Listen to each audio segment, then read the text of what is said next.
இந்த நிகழ்ச்சி நான் உங்ககிட்ட இருந்தே தொடங்குறேன். தேர்தல் களம் எப்படி இருக்குது? வேட்புமனு பரிசீலனை தொடங்கி இருக்குது.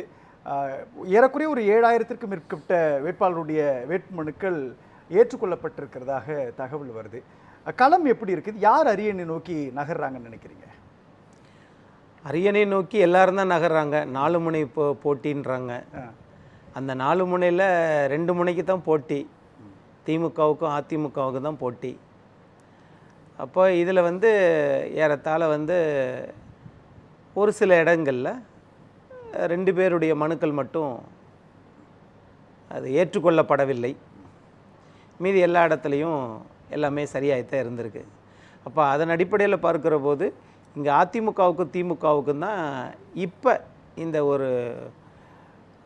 ஒரு மாத காலமாக போட்டி இவங்க 2 பேருக்கு தான் அப்படின்னு தோணுது. சற்று நேரத்துக்கு முன்னாடி பேசின முதலமைச்சர் ஸ்டாலின் சொல்கிறாரு, சூப்பர் ஸ்டார் நம்மளுடைய பேச்சை நம்முடைய பிரச்சாரத்தை தொடங்கிட்டாரு.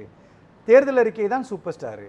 மக்கள் அதற்கான ஆதரவு தராங்க. ஆட்சி நமக்காகுது. 234 தொகுதிகள்லையும் உதயசூரியன் உதிக்கிறது உதயமாயிடுச்சு அப்படின்றாரு. அப்போ 2021 வந்த தேர்தல் அறிக்கை உலக நாயகன் கமலஹாசனா? அதில் 525 எல்லாத்தையுமே நிறைவேற்றிட்டீங்களா? இப்போ சூப்பர் ஸ்டார் அப்படின்னு சொல்லுறது எதுக்கு? அது எப்போ தெரியும் இது சூப்பர் ஸ்டாரா அல்லது இல்லையா, சூப்பர் இல்லாத ஸ்டாரா அப்படின்றது எப்போ தெரியும்? இது 5 வருஷம் கழிச்சு தான் சார் தெரியும். அப்போ அரியணை நோக்கி திமுக நகரலன்றீங்களா? அப்போ நான் அப்படி சொல்லவே இல்லையே. யார் நகர்றான்னு கேட்டால் அப்புறம் அது ஏதாவது ஒரு காரணம் இருக்குல்ல சார். எல்லாருமே 4 முனை போட்டி இருக்கும் சார். யாராவது ஒருத்தவங்க தானே அரியணை நோக்கி நகரணும். இன்னைக்கு இருக்கக்கூடிய பிரச்சாரம் அது மே மாதம் 4ஆம் தேதி தானே தெரியும். 2 பேர் தான் போட்டின்னு சொல்லியாச்சு. தாவேகாவுக்கும் நாம் தமிழர் கட்சிக்கும் போட்டி, அதிமுகவுக்கும் திமுகவுக்கும் போட்டி. இப்போ இதில் யார் நகர்றாங்க அப்படின்னா அது எதுவுமே சொல்லவே முடியாது. கடுமையான விமர்சனங்கள்லாம் முன்வைக்கிறார் இல்லையா முதலமைச்சர் ஸ்டாலின்? தேர்தல் நேரத்தில் இது வரலன்னா அப்புறம் அது அரசியலே கிடையாது. தேர்தல் நேரத்தில் இது வருவது சகஜம். அதுக்கு 2 கட்சிகளும் தங்களை கூர்மைப்படுத்துகிறார்கள். அப்படிதான் நம்ம பார்க்கணும். எந்த புள்ளியில் அதிமுக கூர்மைப்படுத்துதுன்னு நினைக்கிறேன். இன்னொரு விஷயம், இந்த தேர்தல் தமிழ்நாட்டுக்கும் டெல்லிக்குமான தேர்தல்னு கட்டமைக்கிறாரு. இந்த தேர்தல் பாசிசத்திற்கும் ஜனநாயகத்திற்கும் எதிரான ஒரு தேர்தல் அப்படின்னு கட்டமைக்கிறாரு. மோடியோ பாஜகவோ தமிழ்நாட்டுக்குள்ள வரக்கூடாது அப்படின்ற ஒரு அஜெண்டாவோட திமுக காய் நகர்த்துறப்போ இது எல்லாத்தினுடைய பலியாடாக அதிமுக இருக்குது அப்படின்ற பார்வையை திமுக முன்வைக்குது இல்லையா? திமுக எங்க அதிமுக பலிகாடு ஆகுதுன்னு வார்த்தை சொல்லியிருக்காங்க சொல்லுங்க. எந்த தேர்தலில் சொல்லியிருக்காங்க? எந்த ஊரில் சொல்லியிருக்காங்க? எல்லா முடிவுகளையும் டெல்லி தான் எடுக்குதுன்றாங்க. பலிகாடான்னு சொல்லி திமுகவே சொல்லாதத ரீகன் எப்படி சொல்ல முடியும்னு கேட்குறேன். நீங்க கவுண்டர் பண்ணி மாட்டி வைக்கணும்ன்றதுல என்ன அஜெண்டா உங்களுக்கு இருக்கு? இல்ல நீங்க இல்ல டெல்லி சொல்ற வார்த்தை, நீங்க சொல்ற வார்த்தை பலிகாடான்றது டெல்லின்ற வார்த்தையை பயன்படுத்துறாங்க. இந்த தேர்தல் டெல்லிக்கும் தமிழ்நாட்டுக்குமான தேர்தல்னா அதிமுக காலத்துல இல்லைன்னு தானே அர்த்தம். அதை ஒத்துக்கிறீங்களா? அப்போ நீங்க சரி, வேற அடுத்த கேள்வி கேளுங்க. வேற சார், இதுல ஒரு மக்கள் பார்த்துட்டு இருக்கிறாங்க. திமுக என்ன கேள்வி வைக்குது? திரு ராசா அவர்கள் பேசியதை பத்தியோ அது மாதிரி திரு எடப்பாடி பழனிசாமி அவர்கள் பேசியதை பத்தியே நீங்க சொல்லவே மாட்டேங்கிறீங்க. எங்களுக்கும் டெல்லிக்கு தான் போட்டினா தமிழ்நாடு மாநிலம், டெல்லி ஒரு யூனியன் டெரிட்டரி. ஒரு மாநிலத்துக்கு யூனியன் டெரிட்டரிக்கும் போட்டியா? சரி, அப்படியே நீங்கள் டெல்லிக்கும் அங்கேயும் போட்டு எதை சாதிச்சிருக்கீங்க இது வரைக்கும்? 7.5 நடைமுறைப்படுத்தாமல் தேர்தல் அறிக்கையில் சொல்லாமல் சாதிச்சிட்டாரு. இப்போ யார் பலிகாடாக்குறது? தமிழ்நாட்டு மக்களை பலிகாடாக்குவது ஆளுங்கட்சியா எதிர்கட்சியா? மக்கள் பார்க்க மாட்டாங்களா? இதுதான் இல்லை சார். இப்போ முதலமைச்சராக யார் அரியணை ஏறணும் அப்படின்றது தான் இந்த தேர்தலுடைய மையநாதமாக இருக்குது. இபிஎஸ் முதலமைச்சர் ஆகணும் அல்லது முதலமைச்சராக ஸ்டாலின் மாறணும் அப்படின்றதுக்கு அப்போ ஜஸ்டிஃபிகேஷன் ஒன்று இருக்கு இல்லையா? திமுக வேண்டாம், அதிமுக அந்த இடத்துல வேணும்னா அதுக்கான ஜஸ்டிஃபிகேஷன் வேணும் இல்லையா? அந்த ஜஸ்டிஃபிகேஷனை களத்தில் சரியாக நகர்த்துகிறதா அதிமுக? சரியாக நகர்த்துகிறதா அதிமுக அப்படின்னா ஏதாவது சரியாக நகர்த்தலை, இதை நகர்த்திருக்கலாம்னு நீங்கள் சொல்லுங்க, நான் பதில் சொல்கிறேன். சரியாக நகர்த்துகிறதான்னா அது அதிமுகவும் திமுகவும் சரியாக தான் போகிறாங்கன்னு தான் சொல்கிறேன். இதில் அங்கே ஏதாவது ஒரு குறைபாடு இருக்குதா அப்படின்னு நீங்கள் கேட்டிங்கன்னா, சரியாக நகர்த்துகிறதான்னு கேட்டிங்க பார்த்தீங்களா, இதுக்கு மட்டும் கொஞ்சம் குறுக்கிடாமல் டயத்தை கொஞ்சம் கொடுங்க. அதுக்கப்புறம் நீங்கள் உங்கள் கேள்வியை கேளுங்க. கன்னியாகுமரியில் திரு மனோ தங்கராஜ் அவர்களுக்கு ஏன் சீட்டு கொடுக்கலன்னு போராட்டம். கன்னியாகுமரியில் ஆரம்பித்த போராட்டம் இங்கே திருவள்ளூர் வரைக்கும் திமுக காரரே என்ன பண்ணிருக்கிறாரு, ரமணா தலைமையில திமுக காரங்களே போய் அதிமுக சேர்ந்திருக்கிறாங்க.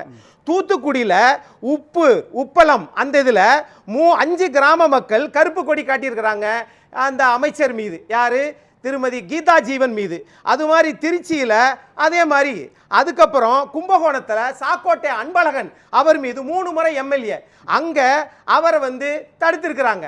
திருப்பூர்ல என்ன தெரியுமா, தெற்குல அங்க ஊரு பேரு முதலைப்பாளையம். அங்க எப்பா இந்த ஊருக்கு எதுவுமே செய்யல, நீ எதுக்குப்பா வர அப்படின்னு சொல்லி அவர்கள் தடுத்து நிறுத்தியிருக்கிறார்கள்.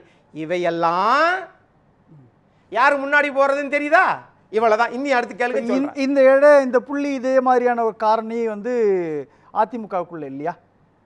அது அதிமுகவுக்கு இல்லையான்னு சொல்லி டான் அசோக் சொல்லுவாரு, ஒரு லிஸ்ட் போடுவாரு. இல்லை சார், இப்ப சாத்தூர்ல கவி ஒரு லிஸ்ட் போடுவாரு. ராஜவர்மன் சாத்தூர்ல தானே சொல்றாரு தனபாலுக்கு அவினாசியில இடம் கொடுக்கலன்னு அவர் அதிருப்தி வெளிப்படுத்துறாரு இல்லையா? இப்ப இதே மாதிரி அதிருப்தி குரல் என்பது அதிமுகவுக்குள்ளே இருக்க தானே செய்யுது. அது எப்படி ஒரு வெற்றி தோல்வியோ அல்லது முன்னணி நிலவரத்தையோ பாதிக்கும்னு சொல்ல முடியும் உங்களால? பாதிக்காதுன்னா மக்கள் பாதிக்காதுன்னு சொல்லிட்டு ஓட்ட போட போறாங்க. இப்போ இவங்கெல்லாம் அமைச்சர்களா இருக்கிறவங்களை எதிர்த்து பல கிராம மக்கள் போராடுறாங்கன்னு நான் இன்னைக்கு நடந்ததை சொல்றேன். நீங்க தனபாலுக்கு சீட்டு கொடுக்கல அப்படின்னு சொன்னா தனபால் பையன் எந்த கட்சிக்கு போனாரு? தாவேக்காவுக்கு. ஏன் போனாரு? தாவேக்காவுக்கு ஏன் போனாரு? ஏன் போனாருன்னு அவரை தான் நீங்க கேட்கணும். அவர் ஸ்டேட்மெண்ட் சொல்லியிருக்காரு இல்லையா சார்? என்ன சொல்லியிருக்கிறாரு? உரிய அங்கீகாரம் கிடைக்கல அப்படின்றாரு. சரி, உரிய அங்கீகாரம் கிடைக்கல அப்படின்னு சொன்னா அப்பா உடம்பு சரியில்லாம இருந்தாரு, பாக்குறது கூட தலைமையிலேருந்து யாரும் வரமாட்டேன்றாங்க அப்படின்னு சொல்றாரு. இன்னைக்கு கூட மதுரையில் முன்னாள் நீதித்துறை அமைச்சர் மாண்புமிகு பிடிஆர் பழனிவேல் தியாகராஜன் சார் சொல்லியிருக்கிறாரு, திமுகவிலே ஒரு உத்தம தலைவன்னா அவர் தான். அவர் என்ன சொல்லியிருக்கிறாரு, அவர் அவங்க தாத்தாவே பிடி ராஜன் மாகாணங்கள் இருக்கும்போது முதலமைச்சராக இருந்தவர். சரிங்களா? அவங்க அப்பா மரியாதைக்குரிய ஐயா பிடிஆர் ஐயா அந்த 360 ஏக்கர் காமராஜர் பல்கலைக்கழகம் அவங்களுடையது தான். ஆகையினால அவர் என்ன சொல்லிக்கிறாரு, நான் நிறைய மதுரை மாவட்டத்துக்கு செய்யணும்னு நினைச்சேன், ஆனால் செய்ய முடியவில்லை. அது ஃபேக்கா? சரி, ஓகே, ஃபேக்குனா சரி. அது மாதிரி இந்த ஐடிவிங்களை நிறைய போட்டு விடுவாங்க. ஆனால் இதுதான், இது உண்மையா பொய்யா என்பதை இப்போ இதே மாதிரி மற்றதெல்லாம் எது அப்படின்றத அவங்க சொல்லுவாங்க. ஆகையினால ஒரு கட்சிக்குள்ள இருக்கக்கூடிய ஒரு விஷயத்தை ஒரு அமைச்சர் இதில் இருக்கக்கூடிய எல்லா மாவட்ட ரீதியாக என்னென்ன நடக்குதுன்னு சொல்லிட்டேன். இப்போ யார் முன்னணியில் இருக்கிறா? அதிமுக முன்னணி இருக்குது. அதைத்தான் நான் சொல்ல முடியும். இல்லை அதெல்லாம் பொய்யுங்க அப்படின்னு சொன்னால் அடுத்த தரப்பில் அவங்க பாவம் அக்னீஸ்வரன் அப்பாவி அப்படின்னு இவர் அரசியல் அறிவாளினே வச்சுக்கிறோம். ஆமாம் அரசியல் அப்பா அப்படின்னா நீங்கள் அனுபவசாலின்னு வச்சுக்கோங்களேன். நான் கேட்குறேன், பாஜக நான் பாஜகவை ஆதரிப்பவன் இல்லை. ஆனால் திராவிட முன்னேற்ற கழகம் 59 இடத்துல ஆர்எஸ்எஸ் மாநாடுக்கு திமுக அரசு அனுமதி கொடுத்துச்சா இல்லையா? 1. 2, விவசாய சட்டம். அந்த விவசாய சட்டத்துக்கு தான் 2024 உங்களுக்கு 40 நாடாளுமன்ற உறுப்பினர் பெற்றுட்டீங்கல்ல. ஆனால் அதற்கு பிறகு இன்னும் நாங்கள் சொல்லுவோம்னா, அப்போ நாங்கள் ஈழத்தமிழர்ல திமுக இருக்கும் வரைக்கும் சொல்லுவோம். 1,75,00,000 பேரை சாவடித்தது திமுக காங்கிரஸ் சொல்லுவோமா? பழசு எடுப்போமா? அதை கூட விட்டுருங்க. விவசாய சட்டம்ன்றாரு. தமிழ்நாட்டில் நான் டெல்டாக்காரர், நான் காவிரி மண்டலத்தை பாதுகாப்பா மண்டலத்தை மாற்றியவர் எடப்பாடி பழனிசாமி. திருவாரூர்ல விவசாயிகள் அந்த நெற்பயிர்கள் விளைச்சி ஒரு மாதிரி தண்ணிக்குள்ள பூத்து கிடந்த போது அங்க சென்றவர் எதிர்க்கட்சி தலைவர் எடப்பாடி பழனிசாமி. மாறாக திருவாரூர்ல இருந்து அன்றைக்கு உணவுத்துறை அமைச்சராக இருந்த திரு ஆர் காமராஜ் அவர்களும் எடப்பாடி பழனிசாமி அவர்களும் திருவாரூர்ல நின்றாங்க. திருவாரூர்ல இருந்து நெற்பயிர்களை தலைமைச் செயலகர் வர வச்சு பார்த்தாரு இன்றைய முதலமைச்சர் திரு மு.க. ஸ்டாலின் அவர்கள். அடிப்படை வேறுபாட்டை பாருங்க. இவர் ஃபுல்லா ஒபினியன்ஸ் அடிக்கிட்டு இருக்காரு. ஈழ பிரச்சனைனா நான் இன்னும் அதுக்குள்ள போய் அங்க நாங்களா ஆட்சி பண்ணோம். திருவாரூர் நடக்கலையா? இல்ல இருங்க, இது எல்லாத்துக்குமே ரெண்டு தரப்பு கருத்துக்கள் சொன்னது நீங்க அது ஒபினியன் இல்லையா? மொழிக் கொள்கையில சொன்னது எங்க opinion மொழி இல்லையா? ஏங்க உங்க முன்னாடி தானங்க நடக்குது, எதிர்வினை ஆற்றலங்களா? இல்ல சார், மொழி நான் கொள்கையில- SR இல்ல நோ சார், பதில் நான் நான் இல்ல, கேட்டதெல்லாம் அதே SR SR நோ தான் ஏன் நான் ஓட்டு இல்ல போட்டீங்க? டான் அசோக், நான் ஏங்க CA கேக்குறது ஆதரிச்சீங்க? இல்ல CA ஆதரிச்சீங்கன்னா ஏன் அவர் சொல்றாரு ஆதரிச்சீங்க? அதனால குடியுரிமை தமிழ்நாட்டுக்கு சட்டம் என்ன ஏன் பாதிப்பு ஆதரிச்சீங்க? வந்துச்சுன்னு தட்சிண கேட்டாரு பிரதேசம் மாத்திரங்கிறான், அதுக்கும் சார். ஆதரிக்கிறீங்க. இல்ல சார், சிஏஆல தமிழ்நாட்டுக்கு என்ன பாதிப்பு வந்துச்சு, என்ன சார் வக்ஃபு இப்படி வாரியத்தால என்ன இது- பாதிப்பு இது- வந்துச்சுன்னு இது கேக்குறாங்க, ரொம்ப சொல்ல தப்பான வேண்டியதான பதில். வக்ஃபு வாரியத்தால அவ்வளவு பாதிப்புகள் இருக்கு. எங்க ஏங்க, இந்த என்ன- 5 ஆண்டு காலத்துல இவர் டான் அசோக் எவ்வளவு விவரமா கிளியரா பண்ணி போறாரு பாருங்க. எடப்பாடி, 5 வருஷ காலத்துல பாஜககாரன் கூட 5 பேசாத, வருஷ காலத்துல ஒரு நிமிஷம் இருங்க brother. பாஜககாரன் கூட 5 வருஷ பேசாத ஒரு காலத்துல விஷயத்தை எடப்பாடி எங்க சொல்றாரு. பாஜக அதிமுக கிடையாதுங்க.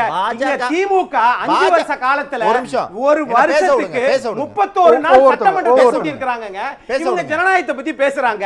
5 ஆண்டு காலத்துல எவ்வளவு கடன் வாங்கலாம், எவ்வளவு வரி உயர்த்தணும், அதுக்காக தாங்க மக்கள் ஓட்டு போட போறாங்க. ஒரு நிமிஷம். அவர் பதில். பாஜக காரன் கூட தமிழ்நாட்டில் சொல்ல துணியாத நீ எப்படி கோயில் காசை வச்சு கல்விக்கூடங்கள் கட்டலாங்கிறது எடப்பாடி பேசினாரு. இது ஒரு இந்து முன்னணிக்காரர் பேசுவது, பாஜக காரர்கள் கூட தமிழ்நாட்டில் பேச மாட்டாங்க. எடப்பாடி பேசினாரா இல்லையா? இது ஒரு அதிமுக அண்ணா பெயரை வைத்திருக்கிற கட்சி பேசக்கூடிய கொள்கையா இது? இதை பேசின ஒருத்தரை நாங்க பாஜக காரன் சொல்லாம அவர் என்ன சொல்லுவோம், புரட்சியாளர் அம்பேத்கர் சொல்லுவோமா? இதை விட பாஜகவே நான் வந்து பட்டவர்த்தனமா ஒருத்தர் நான் பாஜகன்னு சுத்திட்டு இருக்கிறாரு, நீங்க அதை காப்பாத்திட்டு இருந்தா யாராவது நம்புவாங்களா? அதை நான் கேட்பது ரொம்ப சாதாரணம். முந்தா நேத்து வந்திருக்க படம் எதையுமே கேட்கல.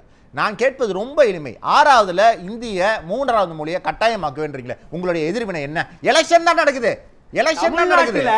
தமிழ்நாட்டுல 46,000 கோடி ஒதுக்குனது கல்வித்துறைக்கு திரு அன்பில் மகேஷ் சட்டமன்றத்தில் ஒதுக்கினாரு. 219 பள்ளிக்கூடத்தை, அரசாங்க பள்ளிக்கூடத்தை மூடுனது இந்த திராவிட மாடல் ஆட்சி. சென்னையில மட்டும் 19 பள்ளிக்கூடம். அதுவும் பொய்ன்றீங்களே, இதே பொய் பேசுறதே உங்களுக்கு வேலை இல்லன்றீங்க.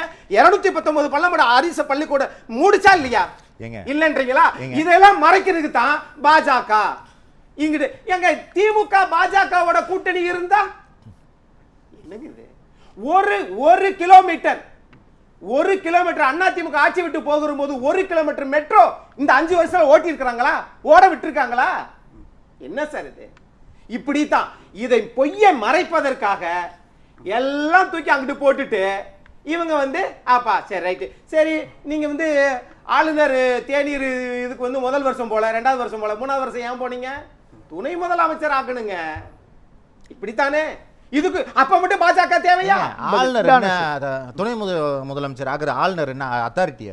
அவர் என்ன மக்களால் தேர்ந்து எப்படி அவங்களுடைய மன ஓட்டமே ஆளுநர் தான் தங்களுடைய முதலாளி. அவங்க பாக்குற மாதிரியே பாக்குறாங்க. நாங்க ஆளுநர்கிட்ட போய் நாங்க கால்ல விழுவோம், நாங்க போய் மோடிட்ட கால்ல விழுவோம், அமித்ஷா கால்ல விழுவோம், ஓபிஎஸ் கூட பஞ்சாயத்தா, ஓபிஎஸ் கூட தீர்த்து வைக்க அமித்ஷா கால்ல விழுவோம்.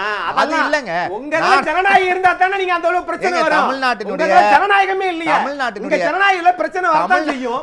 தமிழ்நாட்டுல கேஸ் போடுவாங்க. உங்களால யாராவது திமுகவுல வந்து திரு ஆர் ராசா அவர்கள் பேசவே இல்லன்னு இப்ப நோட்டீஸ் பண்றீங்களா? கட்டுப்படுத்தப்பட்டது நீங்க ஆர்எஸ் கட்டுப்படுத்தப்பட்டதுன்னு சொல்றாங்கல, சொன்னாரா இல்லையா? சொல்லவே இல்லையா?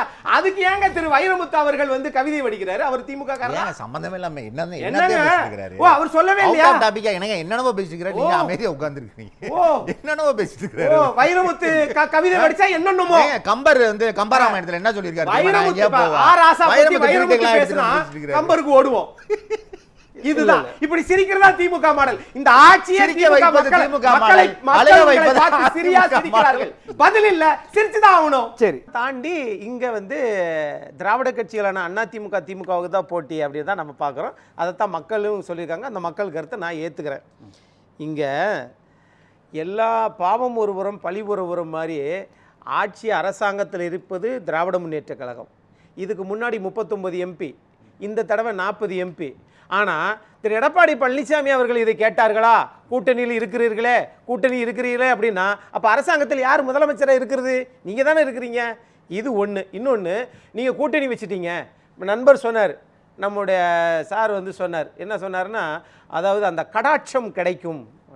அதே கடாட்சம் நாணய வெளியீட்டுக்கு ஆமாம் நிர்மலா சீதாராமன் தானே கூப்பிட்டுருக்கணும். உங்களுக்கு மட்டும் மத்திய அமைச்சரையே அந்த கடாட்சம் ராஜ்நாத் சிங்கை தூக்கிட்டு வந்து உட்கார வைக்கிறீங்களே, இதைத்தானே மதிவாணன் சார் சொல்கிறாரு. அது 2. 3வது விஷயம், இவங்க சொல்கிறது சார் சொன்னதில் ஒரு பார்வை. தமிழ்நாட்டில் 2024 நாடாளுமன்ற தேர்தலில் 6,23,00,000 பேர் வாக்களித்ததாக சொல்லுகிறார்கள். அதில் 30% பேர் ஓட்டு போடலை. ஆனால் அதிதீவிர வாக்காளர் திருத்தத்திற்கு பிறகு இப்போ நாம் தேர்தலை 2026 சட்டமன்ற பொது தேர்தலில் 5,97,00,000 67 லட்சம். இந்த 5,67,00,000 இப்போ 30 வயசு 29 வயசுக்கு கீழே இருப்பவர்கள் 1,05,00,000 பேர்.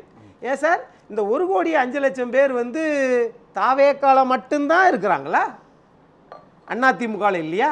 திமுக இல்லையா? நாம் தமிழர் கட்சியில் இல்லையா? ஆகவே இளைஞர்கள் 1,05,00,000 பேரும் மொத்தமா அங்கதான் இருக்கிறாங்க அப்படின்றத சொல்ல முடியாது. 30% பேர் முன்னாடி 2024 வாக்களிக்கல. அதுல எத்தனை சதவீதம் பேர் இந்த 4 கட்சிகளுக்கும் வாக்களிக்க போறாங்கன்றது இரண்டாவது. அதிதீவிர வாக்காளர் திருத்தத்தில் எந்த கட்சியை சார்ந்தவர்கள் இதுல நீக்கப்பட்டிருக்கிறார்கள் என்பதை தேர்தலில் தான் தெரியும். இன்னொரு விஷயம் நன்றி எப்படித்தான் நான் பார்க்கிறேன். அதனால இங்க யார் அரியணைகள் அமரப் போகிறார்கள்னா மக்கள் அரியணையில் அமரப் போகிறார்கள். அவர்கள் விரும்பக்கூடிய கட்சி ஆட்சிக்கு வரும். இந்த ஆட்சியில சொன்னதை செஞ்சாங்களா, நடந்துச்சா அப்படின்னு கேட்டா இல்ல ஜெயலலிதா அம்மா காலத்தில் இப்படி முன்னேற இது பண்ணல, அவ்வளவு இது பாங்கல. சார் ஜெயலலிதா அம்மா காலத்தில் இவ்வளவு கடன் 5 வருஷத்துல 5,65,000 கோடி கடன் வாங்கல. ஆனா நீங்க கடன் வாங்கியிருக்கீங்க. கடன் வாங்கியும் நல்லது செய்யல.